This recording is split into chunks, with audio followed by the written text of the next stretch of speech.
Welcome to Maintainable, the podcast where we explore the art, and sometimes the mess, of software that lasts. I talk with seasoned practitioners who have spent years navigating technical debt, untangling legacy systems, and helping teams build software that can survive change. Because good software isn't just about shipping fast, it's about making it last. I'm your host, Robby Russell. On this episode, I'm joined by Chris Coyier, co-founder of CodePen, a platform that's been evolving for over 15 years and is currently navigating a long-running transition into its next chapter. Chris joins us from Bend, Oregon, in the United States.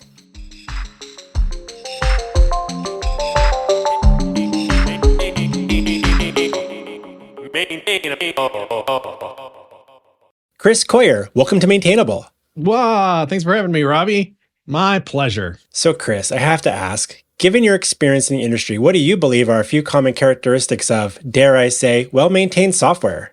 Oh my gosh. Right off the bat, you're into it, man. Here we go. I was thinking of course I am, you have this podcast on your calendar. You can't help but think about the main topic at hand here. And, I am interested. I would almost like to see data on all the guests you've asked that question to, how many people give a very straight up technical sling. I love that. I want to know lots of stuff about technical ways to make it software. But I really feel like what it is a human being who cares, who is incentivized and has the resources to maintain that software. Maybe 90% of it. If you had garbage software that just ancient code full of bugs or all that, and you really needed to you needed to maintain it. You needed to keep it going, grease the wheels, whatever. More than fingers on the keyboard, you need a person, who's wants to maintain it. That it's mostly a people problem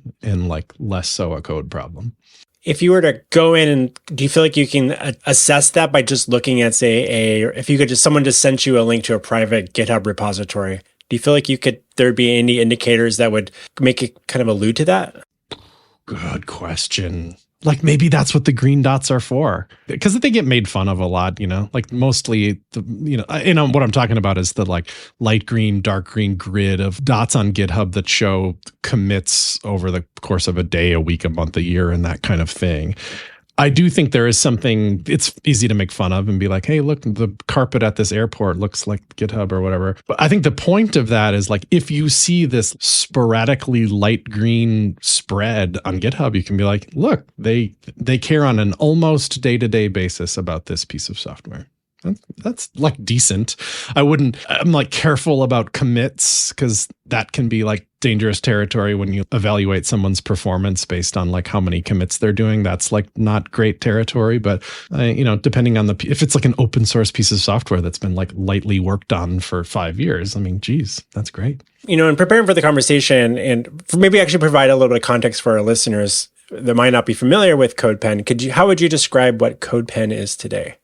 Sure. Yeah. It hasn't changed dramatically from the early days, but it's very front end focused. And I think what people mostly have in their brain of what CodePen is these three boxes or kind of four. It's HTML, CSS, and JavaScript, and you write them. And then the fourth box is what they all smash into. It combines those things into a complete document, which may require some steps, not just combining them and, but also processing your Sass down into CSS or whatever. And then it makes a document and it shows you in the iframe. And the ideal is that, it's kind of like a stop typing situation. You write a little code and you stop, and then it's oh, okay, let me get that together for you and show you in the iframe, ideally as fast as possible.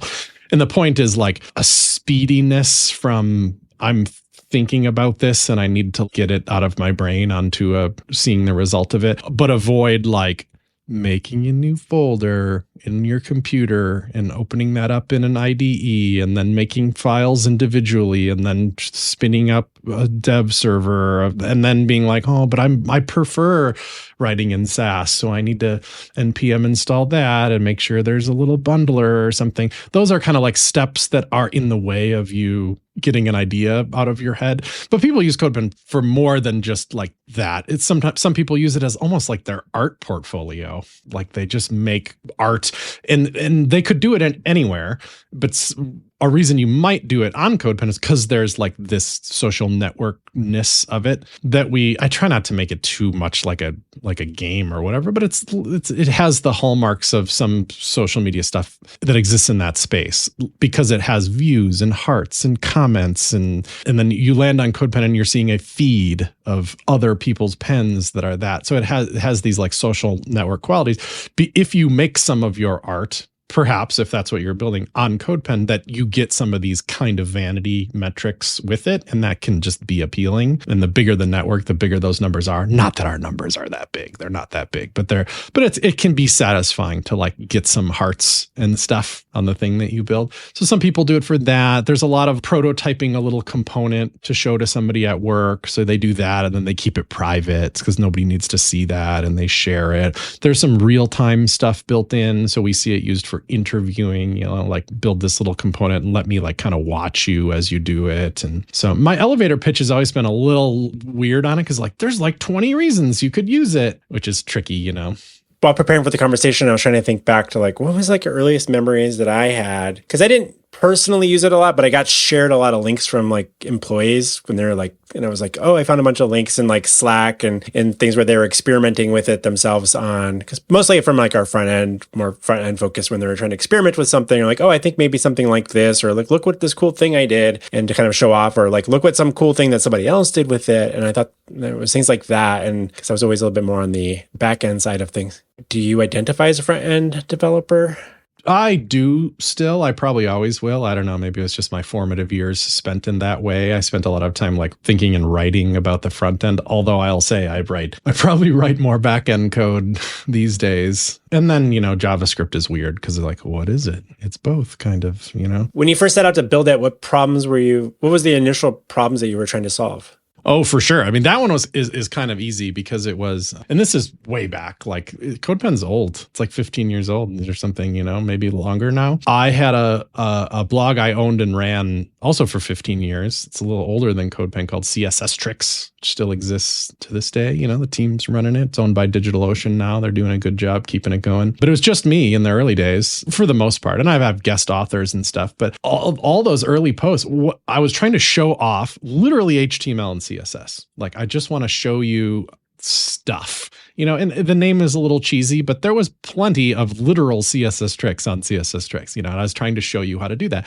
And you can always, write a pre-tag and escape your code and display a chunk of HTML and a chunk of CSS in a blog post. That's, plenty of people do it every day. That's like a common way to do it, but it's not nearly as satisfying as seeing those chunks of code and then what they produce also. That's way more satisfying.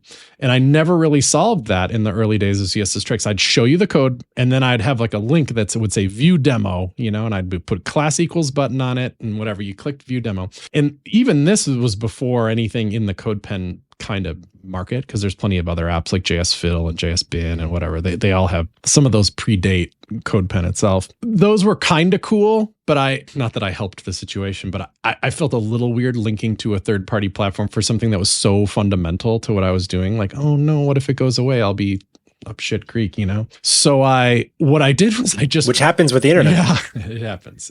Although like, things disappear, like web apps and websites go, and like, it's great that we have the Internet Archive for things like that, but it doesn't always render HTML, CSS properly. Right, especially something that had a back-end component like those things do. If I had known what I know now then, maybe I would have never done it though, because if you're a CodePen competitor, you never die. None of them have ever stopped working. They just live forever. Well, that's fine. I just feel like it's funny. Sometimes you feel like, God, if you last 15 years, maybe you're the last man standing, but nope. Anyway, I would link to a PHP file that had the HTML and CSS in it, and I used PHP because I needed includes, because I wanted to have a branded header and a branded footer. So every demo had like include header.php or whatever at the top of it. And then it was just on you to view source if you needed to. I mean, the blog post had the code in it, but the demo was just the demo. That still exists. There's just an examples directory. If you like FTP into the CSS Tricks web server, there's hundreds and hundreds of these demos that all in a folder.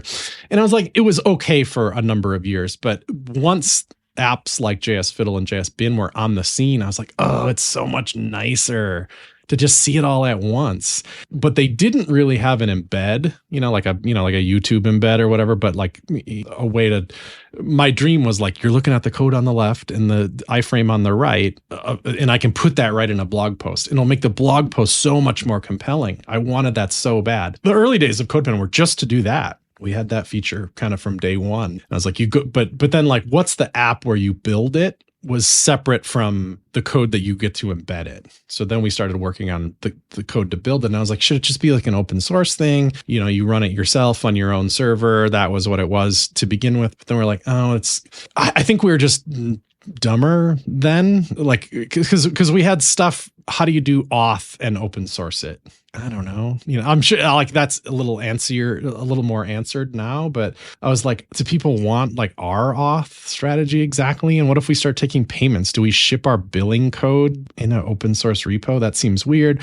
And then the architecture started being like, well, we have these Rails servers that serve the main app, but then we have, eventually we had like Lambdas for doing the code processing and all this. And it was like, to open source it was like, okay, just spin up these 8 servers. And it started feeling like nobody's going to do this, Like it's hard enough for us to get one implementation going that it felt we like didn't know how to open source it well. So we just didn't. And we said, instead of having it be this thing that would run at like csstrix.com/demos or some crap like that, we'll just name it. We'll buy a URL for it. We'll run it there. And that's what we did. And to this day, if you go to like JS Fiddle or something, you just land right on the editor. And we're like, we're going to not do that. We're going to that was an early decision to be like, you click a link and you go to that.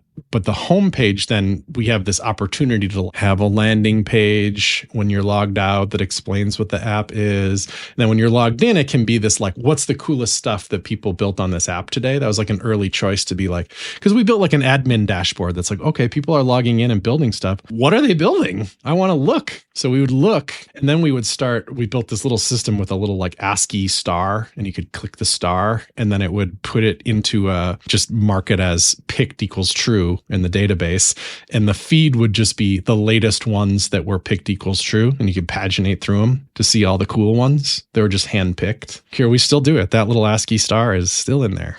Still does that, although now it just kind of like informs a ML model kind of thing that factors that into many other factors and stuff. But yeah, that was the early days. And then we made the embeds and they worked. You get a little iframe and you can put the iframe in a blog post or documentation or whatever. And then from then on out, I didn't post a single blog post that didn't basically have a CodePen embed in it. And to this day, it's probably about 50% of all the traffic to CodePen is us serving an embed.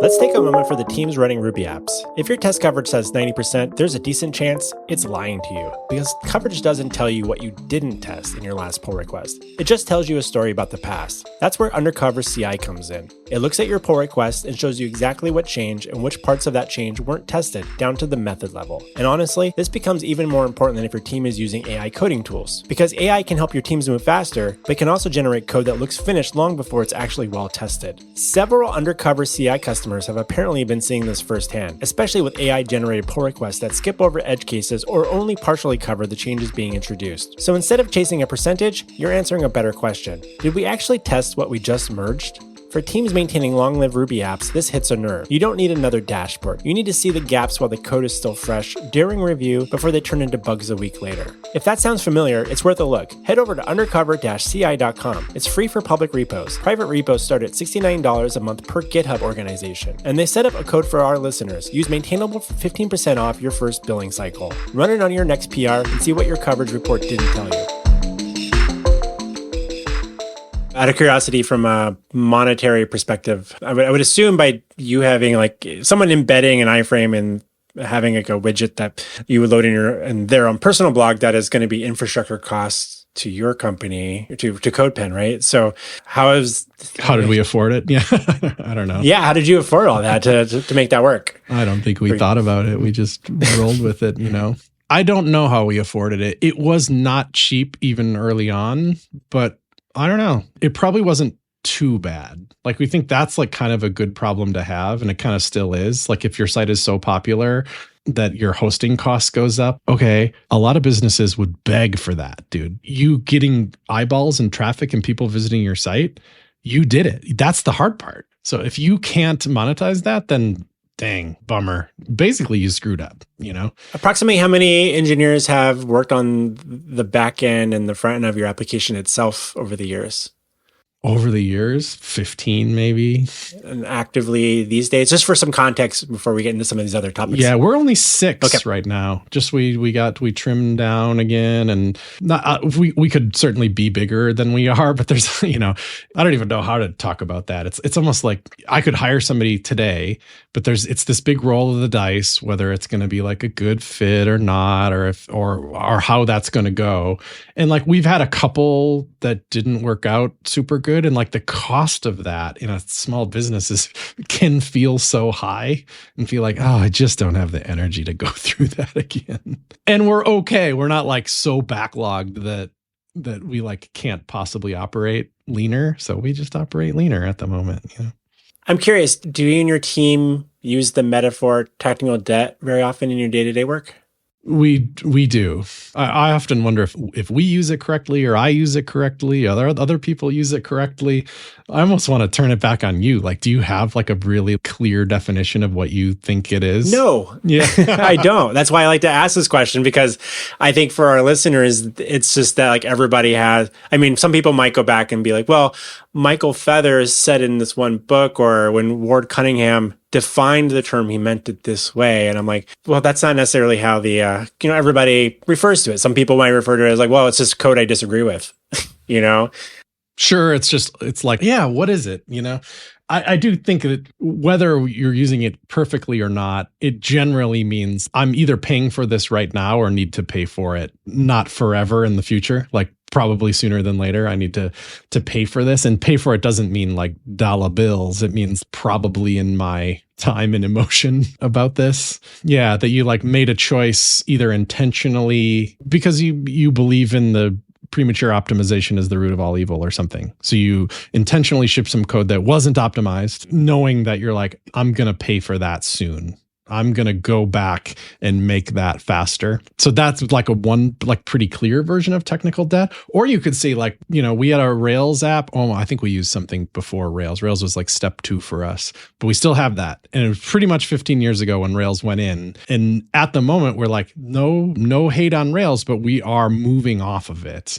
And you could consider Rails just technical debt for us because it's the thing that's on the way out. Is that technical debt then? I guess. Is our code that's not TypeScript yet technical debt? I guess. What is the rationale for migrating? I say that as someone that comes from the Ruby on Rails world, so out of curiosity, tell me more about that decision, or is it the architectural thing, or how's your team thinking about that? It's speed. It's like how much servers can straight up handle load. And if we have a site that's, like a light JavaScript front end that communicates with a Go backend that coughs up the data, it's 100x lighter than Rails or something like that. And that turns into actual money for us. Because like, when the whole app is Rails, if the whole app was Rails right now, every single page was served in that way, we have to like horizontally scale that up on AWS to make sure that there's enough servers being load balanced and stuff. And those servers are more memory and CPU intensive and just cost more money. And then we have to write scripts and stuff sometimes. We're like, okay, well, we have to migrate this column to some other column. If you were to write that in Ruby, it would be like, okay, well, it's going to take like a week to run that, whereas we can write a Go script to do it that in the database and it runs 12 minutes or something. There's things that are like really orders of magnitude much faster. And so it was my CTO made the decision, is like, I like this language Go, and I think you all can learn it. Everybody knows JavaScript at CodePen. It's more the same, but it's like, it's not a particularly difficult language to pick up because it has that like TypeScript like quality of like every freaking thing you hover over, you can click and it will tell you what it is and what it's doing. If I recall, I think are you using GraphQL as part of this as an API? We are, and that's good benefit for us too. We were using GraphQL in Rails too, though. We have some Rails gemmed. We've been GraphQL for a long time, and I don't know why it stopped being cool, because I still think it's cool. I'm a big fan of that approach, but I really like our Go GraphQL API. It's very easy to reason about for us and add auth to, and it has a structure to it that I appreciate. I feel like as a Rails guy, you probably appreciate the structure of, I don't know, there's a routes file and the routes point to the controller, and then you look at the controller, and then whatever the logic is in certain places, and you have nice little services, and it's not that different from app to app. I think Go did not impart that structure. It doesn't impart any structure really, but you can. And at one point we're like, we're going to be really structured, particularly with this API of there's a resolver, and the resolver has no logic in it. If there's any business logic, it has to go to the logic file. The logic file never touches the database directly. It touches the files that are in the data folder. And so we imparted this really strict logic that there's like no breaches to our choices, that it feels like very easy to reason about, and I like. So is it safe to assume that your CTO there or your team then had to kind of define, kind of pull together what your own conventions or that structure would look like? And so how do you think about that long term as a business owner, is thinking about that like from a recruitment, long-term maintenance perspective of being like, well, we have our way of doing things. This is our current opinion on how to do this. Where I would say the argument for something like, rather we can get an argument about the performance benefits of Ruby on Rails or other framework, but to kind of come up with your own framework approach is not be able to do that. Right. There might be some cost that it's too bespoke, that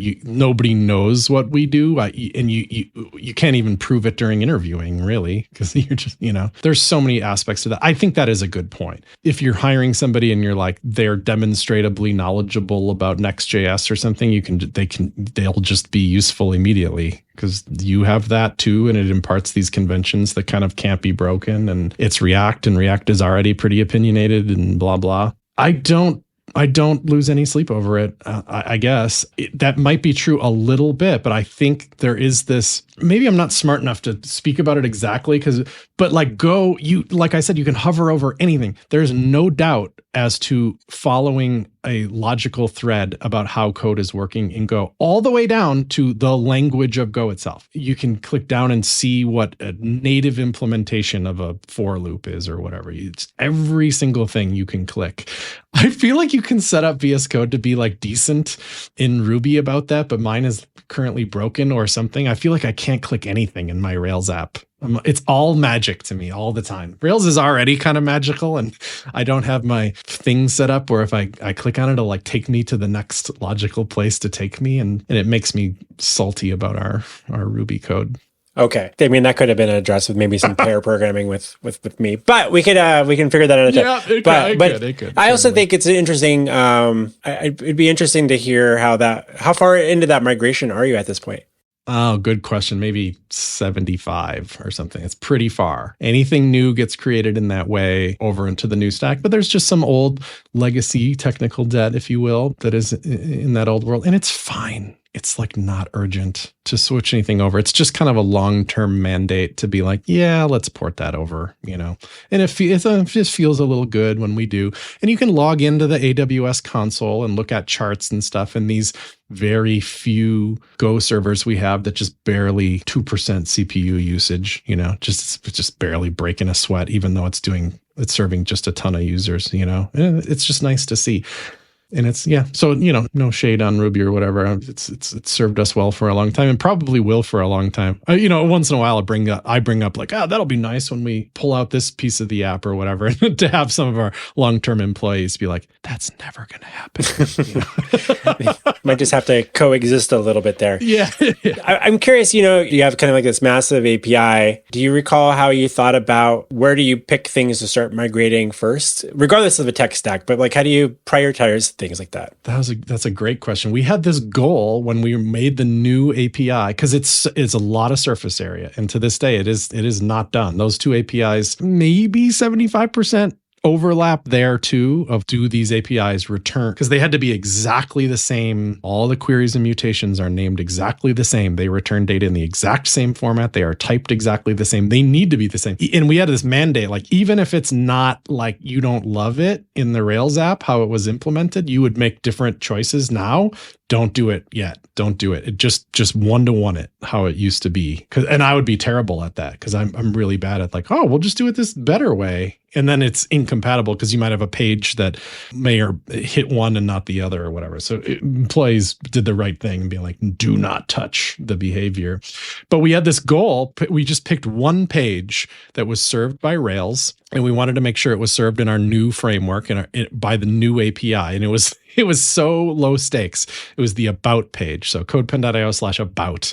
And it was kind of like a static page, but not quite, because there's kind of like an application frame around it. So you have this header, and the header, you're either logged in or you're not. And so it had to do that. And then there's certain things you could click. And there's even like in the drop-down menu that would have your profile and the log out link and all this, a menu, there'd be a line that said, upgrade to pro. Well, shit. Now it needs to know if you're pro or not. And ideally, when you click upgrade to pro, it open up a modal and it would allow you to upgrade. So really, while you're doing the about page, we had to make every one of those APIs work. And if we get every single thing that you can do on the about page done, and we can render that page in this new framework, then we can, I don't know, put one little feather in our hat and say, okay, that page works now. Now let's do the next page. The next page should be a little easier, and the next page will be a little easier after that, and yada, yada.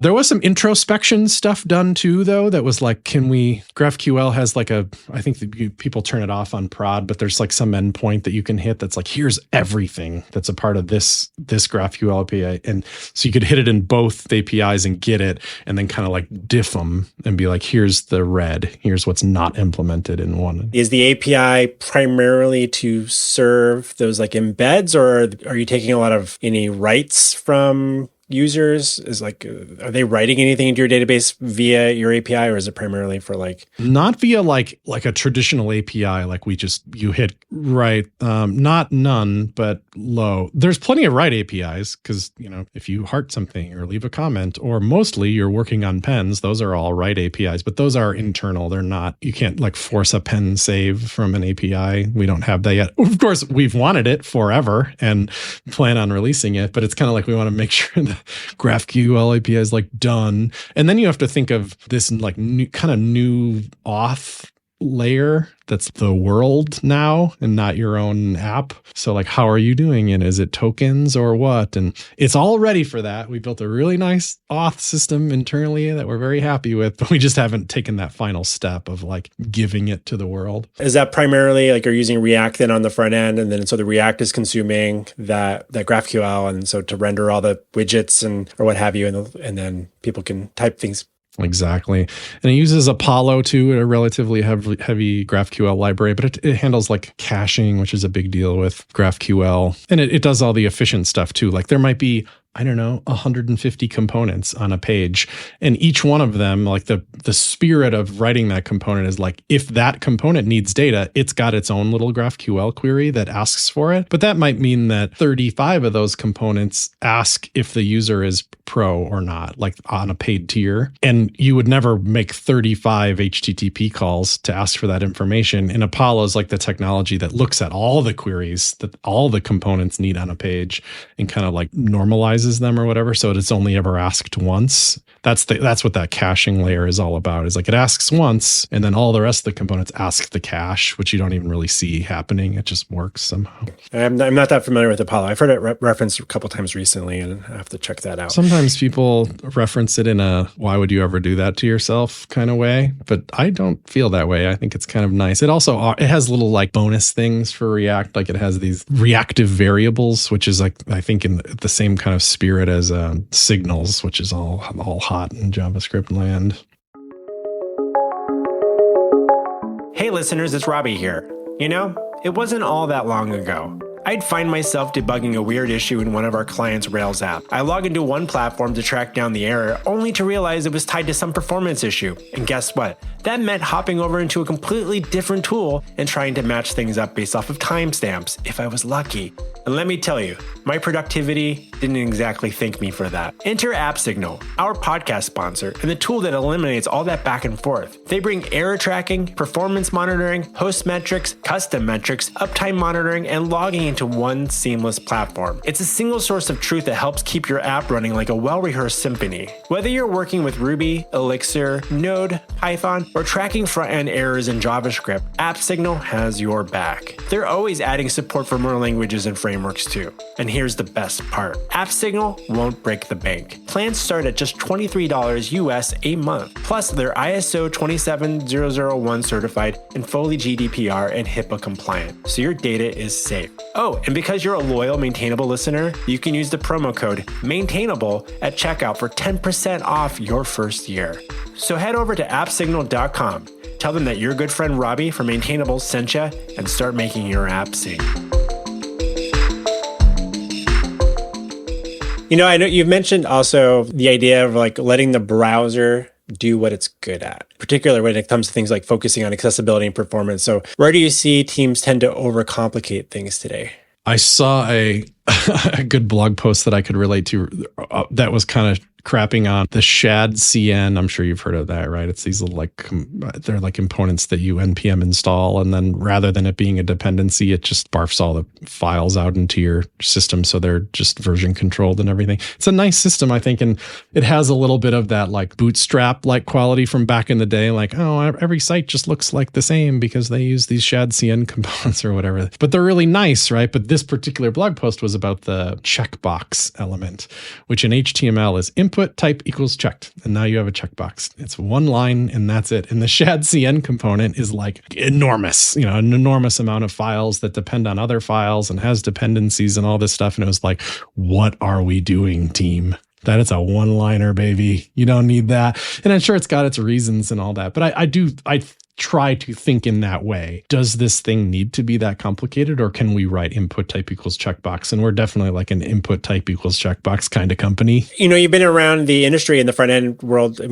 long enough to see that sometimes, given that even like the CSS tricks website, like there's things that you needed tricks back in the day to do things that are now probably first class citizens of the browsers.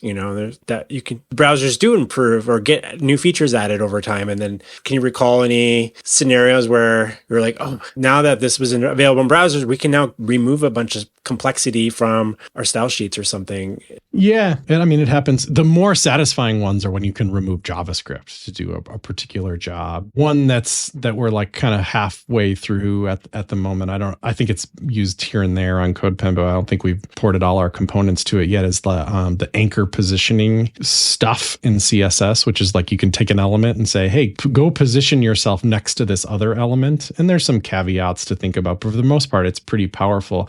That was forever the job of JavaScript. It would go look at the other element. It would perform geometry and math calculations to see where the other element might fit. It had to do this stuff called edge detection to make sure that you weren't doing something stupid like hanging it off the right side of the page when there's not enough room over there and possibly causing a horizontal scroll bar and stuff. That type of stuff is now, I think the anchor positioning API in CSS is what they consider baseline now or whatever. It's implemented in all the browsers. So you can get and the libraries to do that kind of work were sometimes not particularly small. I don't think they were like hundreds of kilobytes, but they were probably dozens of kilobytes sometimes. And to be able to just yank that and and express that, the expression of it, I think, is just as important as like the performance weight, is that you're like writing it in the language that makes sense. In the same place that says, I want you to be 250 pixels wide, you're also saying, also go attach to this element and hang off the left if you can, but hang off to the right if you must, and hang off the top if you can, but hang off the bottom if you can't. That those are the same types of things is you're trying to say and putting them in the same language feels good to me. I can see how that can be advantageous. Again, I'm not a front-end developer, so I don't particularly have a lot of experience with that, but I know people on my team do. Out of curiosity, with something like a CodePen, I'm imagining that how often are people interact? What's your mobile usage look like these days? My assumption would be that a lot of people are probably viewing maybe a blog post that has some embeds or something like that on their mobile device because they're maybe scrolling on their phone or what have you. But then are people tending to log in and do a lot of work on their mobile devices? Or is that...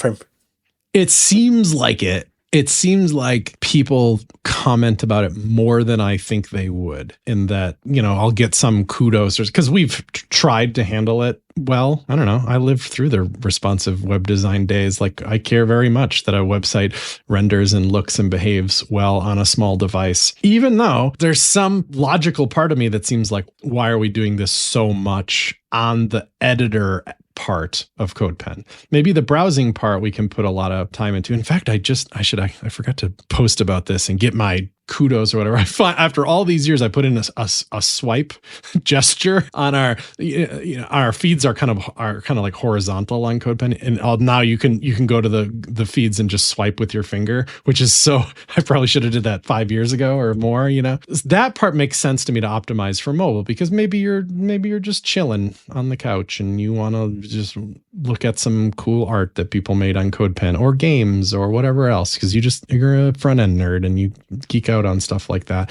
But the editor, it's kind of like, is anybody truly, actually, honestly, real question here, coding on their phone? Are they? Because I could kind of see that the answer is no, that you're not honest to God doing work on your phone. But I feel like that's dangerous to say. That part of my brain wants me to say that and just be like, I don't care about our mobile experience.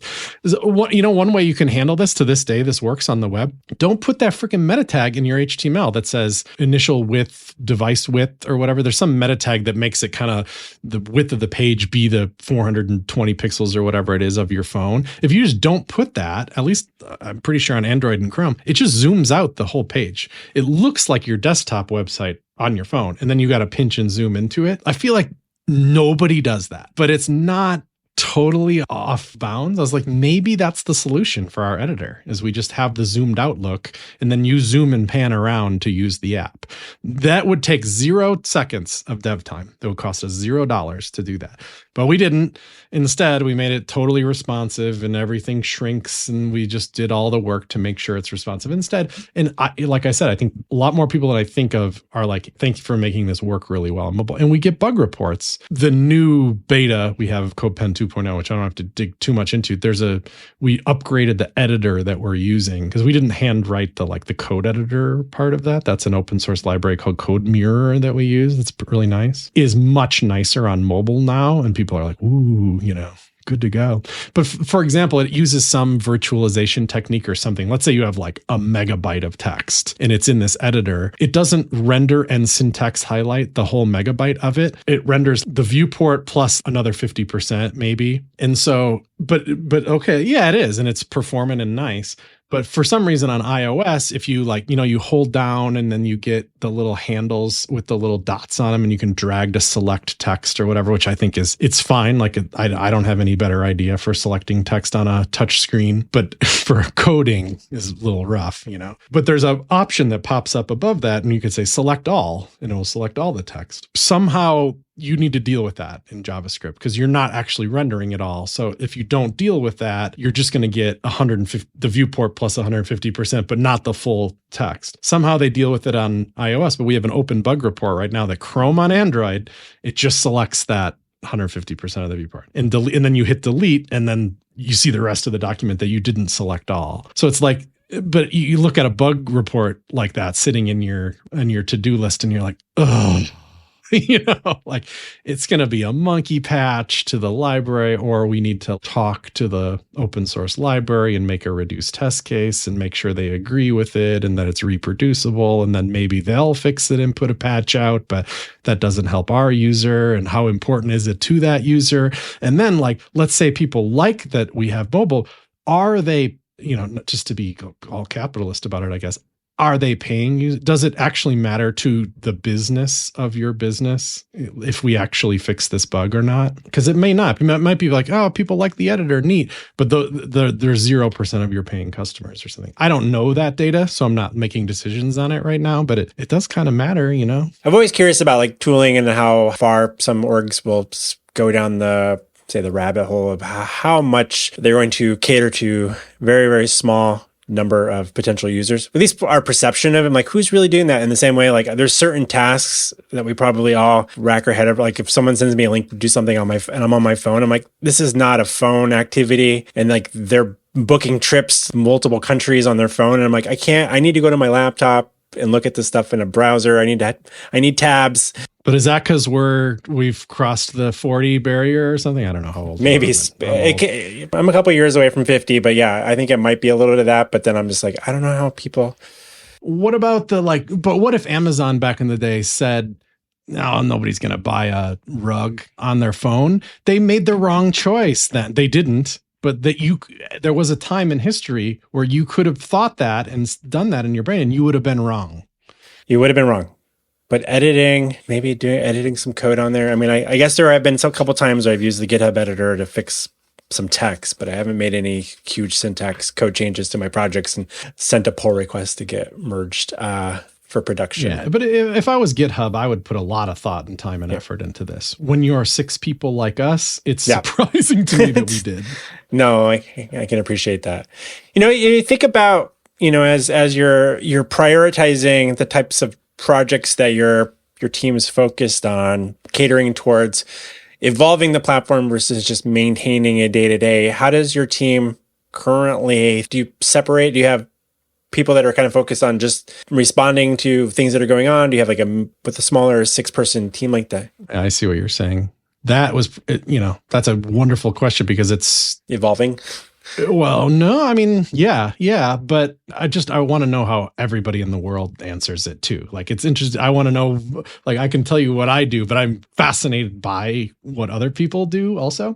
There was a time where we're like, we really need to start work on the next evolution of what this app can do, because we can't just sit around forever. No software can and do nothing and hope that you get to have a business for the rest of your life. You have to evolve it, and that was, I don't know, 5-7 years ago, but we're trying to balance, like, this app needs work now, though. We can't just abandon the work we're doing now. We could, I guess, but that has costs too, in that, leaving buggy software around, maybe by the time your evolution of your product comes out, you've already pissed off everybody that could be your customer. They've formed their opinion about how you produce buggy software. So why would we give you a second shot or something? And we kind of didn't make that choice. There was a very long period where we're like, there's a lot of bugs going on here. We're going to spend a long time just maintaining the crap out of this software. Just fix every single thing that we can fix, pay down as much technical debt, whatever that means, as we possibly can. And we did that for a very long time. And it was really at the cost of not working on an evolution of the product. And we had to very intentionally, slowly tilt the scale towards like, okay, that's good enough now. Now the opportunity cost is we need to be working on the evolution of the product. And the other stuff is going to have to sit because we did what we said we're going to do. And we really couldn't measure it. We could measure to the point where, like, and this feels like braggadocious to say or something, but at the time where we went on this long bender of just fixing the product, we were down to like almost getting no bug reports. Like, surely there was bugs, but at least the like major user facing stuff that people would see was down to essentially nothing. That it was just really stable software and it just does what it's going to do. And it still does, our classic editor. And then we shifted all of our focus onto the 2.0 product that's out now in public beta, but it's also very stable, because then we thought what would be cool about that is maybe we could take the way that we think about and build software and apply that to 2.0. Like, let's not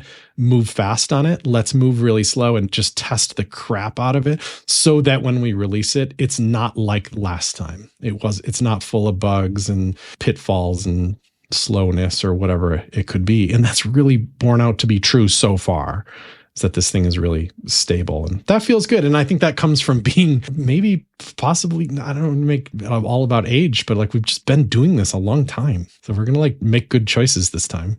Do you factor in ideal team size, engineering team size, maybe more specifically, into how you think about what you prioritize? Like you mentioned, like, well, we could hire more people, but then there's like a whole thing. To me, reading between the lines there, it kind of almost sounds like, well, there's not like a huge motivation right now or like need to like, we're going to triple or quadruple like our team size in the next 2 years. Maybe there is, and what sort of technical decisions do we need to be making now to support that sort of, and knowing that there's a lot of people problems or people challenges and operational workflows that we need to do, are you making decisions based off of like, what's your ideal org size? You have like a kind of a philosophy when it comes? I think so. Yeah. Because I think to me, it's like almost like 2 is like a good team size for a particular beefy-ish project. So you can bounce stuff off each other, but you're just kind of coding on the same, feature or beefy-ish project kind of thing. And that if you put a third person on it, maybe that's okay. But by the time you put 4, you're just stepping on each other's toes. It's hard to split up the work properly. Like that's just like too many for one little project. So if you had those 2 extra developers, the temptation then is don't put them on the same thing, because then you're just stomping on each other. But we could increase velocity if you worked on something else. That's always been how we've thought about it. But we've had trouble with having too many else's, and that there's always kind of Alex, he's our CTO at the top, that he's always been super, super involved with, code quality and how things are done and what choices are being made and looking at all the code that goes in and all that. But he's always on a project too, generally. If he's pulled in too many directions, it doesn't go well. So we're like, I'd rather have those other 2 people that could be off on something else do nothing, which is ridiculous because you can't be paying developers to do nothing. But it hurts us more if in our code quality and stuff goes down if there's too many different things going on at once. So scaling is tricky. Like I feel like we're going to have to do it at some point, or I'd like to, because I do have at least slightly bigger aspirations than we are now. Like I think that would be okay for somebody to say, I want to work at a 6-person company the rest of my life. That wouldn't be the worst outcome. It's not like I'd be sad about that, but I would like to grow, be bigger, and have an opportunity to do that. But we would have to start being okay with more projects going on. And I feel like bigger companies, they'd be like, oh, we hired 3-4 developers and they're just on admin tools. And that's okay, because that's like over there and that provides value and it's okay, but it's a totally different team than the team working on the front end of Netflix or whatever. It's easier to evolve again. Cleaning things up, and I don't know, it seems on theme with the podcast, right? Sometimes we guide the work. Sometimes we embed with your team through fractional development or team augmentation. Either way, the goal is the same. Help your team move forward with confidence. If that sounds familiar, you can learn more at planetargon.com/second act. Again, that's planetargon.com/second act. All right, let's get back to the show. I think about, when I work in the consulting space, and so we come into different organizations with different team sizes, and I'm always seeing how team structures look like, and as teams try to figure out the team growth thing, there's always it's a capacity thing, and sometimes that can come down to the capacity of like maybe your CTO, and it could be like how many different things can they be juggling or thinking about or putting a bunch of attention at the same time, and having multiple people, you can't always clone those people, right, in your team. And so we'll often, as consultants, come into companies will be having us come into a situation where, I'm not saying this applies to what you're dealing with, but for other people, where engineering teams will be like, we really want to be able to move forward on some more things, but then sometimes the roadblock for progress is a person. It's that one person that's they're stretched thin, and if you add more to the plate, then it's just not gonna, and that becomes the one read of that is that's a problem, and that you need more Bobs, or you need to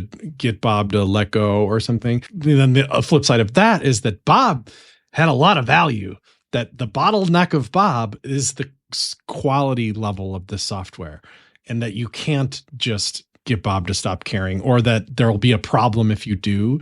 So it's tricky, I don't know the answer to that, it is. But Bob's not always going to be around. And then it's another, How do you build that resiliency as an organization? These are complex things that we deal with a lot with this, where it might not be like a CTO level person. Sometimes it'll be like, oh, we've got a full-time contractor who's been on this project for a decade and they know everything and nobody's worked with this person for more than 2 years. And what do we do in this situation? It's a challenging. Right. These are amazing questions that uncomfortable. Probably is. Yeah. Yeah, there is. And we all got to live through them. I don't think you can buy a book and just be like, oh, it's like that. You have to try and fail and adjust and whatever. It's just part of the deal. So I kept you long enough, Chris, but there's a couple of closing thoughts for our listeners. If they're working on a smaller team right now and they're kind of ruminating about maybe migrating to some variation of their tech stack or evolve some of it, what would you recommend to them to kind of evaluate if that's a good idea? Because I know a lot of teams out there are weighing up these options, or they're or maybe they've not made a decision one way or another. They're kind of well, there's talk of a migration, but nobody's committed to it one way or another. And so maybe they stop putting as much energy into taking care of the thing that they're already responsible for because they think that maybe they're going to migrate anyways to something different. I think of that as, some managers have that trouble of being like, you can't, I don't know, there's a temptation to be like, am I making the right choices? Or I'm the person who says, we're going to switch from this software to this software. How do I know that I'm making the right choice there? Or even if you're an individual contributor and you want to push on something, you want to say, I can't believe we still use Apollo or whatever. We should pull that out and use something else. It really is on you to be able to articulate that. And if you can't, then you don't know enough yet, and that you need to do more information gathering and work on your arguments. It's almost like the skill of debate or something. I do think that's important. Like if somebody came to me and said, Astro is a great new framework, I think we should be serving our pages with it instead. Okay, you better have a lot more than that sentence to convince me. Why is that? And if you can't articulate it, then maybe there isn't enough reasons or whatever. I'm going to say no until you can explain why. And there might be reasons you can be like, well, we don't even have SSR, server-side rendering. This is a built-in first-class citizen of this framework. And I think our web app will be faster for it. And I think that it's not going to impart technical debt. Or maybe we have an SSR strategy now, but it's really complicated and brittle. And it's really simple in this. And I have an example of that. Look at this code versus look at this code. It's cleaner in that way. That's on you. You have to do the work. You can't just be like, what's going to be better? Should we do tan stack? I don't even know what it is, but I'm going to flip a coin. The coin said, yes, let's do it. That's irresponsible and silly. You need reasons to change. We had reasons to leave Rails. The reason was cost and speed.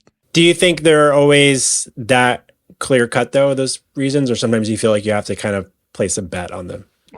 Yeah, you got to place a bet. We could have been wrong about Go. We could have had the team not embrace it. We could have had that language not be cool anymore. I mean, there's already a little risk of, there's kind of a Rust versus Go thing. Oh, is Rust safer? Should we have done that instead or what? I mean, so far so good, but yeah, and then be kind of ready to reevaluate it, because we're using a Next.js and Apollo and all this stuff. And I feel like I hate to say the word fine, because usually when people say fine, they mean not fine, but I actually mean fine. It's fine, I don't know, it's rendering pages speedily. I think we're comfortable in it. It's getting the job done. But what if it was a different, more modern framework? I mean, I know the Svelte heads are pretty damn serious that it's a much better framework. And is it though? As somebody who would be in charge of that, we are not switching to Svelte at this point. I can't see it, the benefit, but it's there. I'm, if I could snap my fingers and do it, maybe. And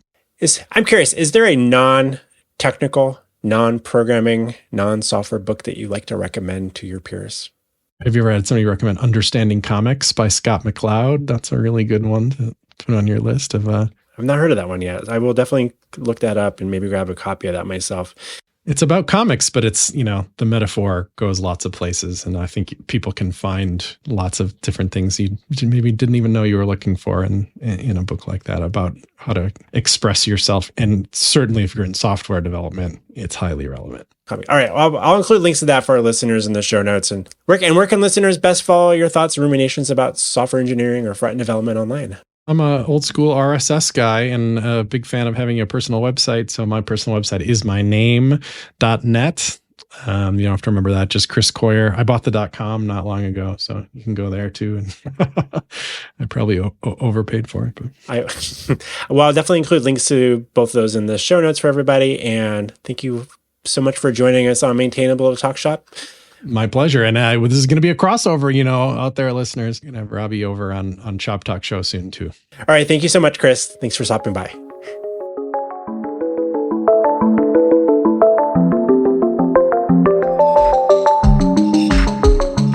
You've been listening to Maintainable, a Planet Argon production. Editing by Claudia Armbruster. Post-production by Autumn Morgan and Ellis Fenson. Emotional support from the letter M. For Maintainable, for momentum, for making things better. If this episode resonated with you, share it with someone who needs to hear it. Keep showing up. See you next time.